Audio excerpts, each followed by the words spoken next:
আমরা রাজ্য সরকার ত্রিপুরাকে যেভাবে অগ্রগতির দিকে নিয়ে যাচ্ছে, আমরা এই বটতলা বাজার ত্রিপুরা রাজ্যের দ্বিতীয় বৃহত্তম বাজার, এই বাজারটাকে আমরা আধুনিক বাজার গড়ে তোলার জন্য সরকারের সাথে আমরা আলোচনা চলছে।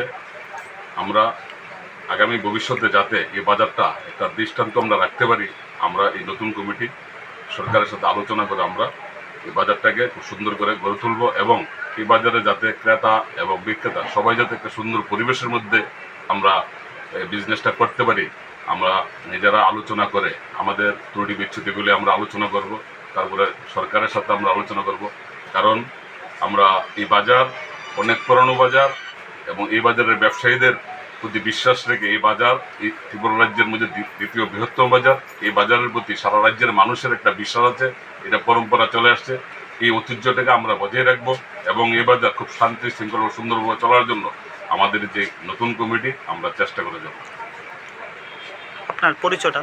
আমি নতুন যে কমিটি হয়েছে সেই কমিটির আমি বটতলা বাজারের সভাপতি।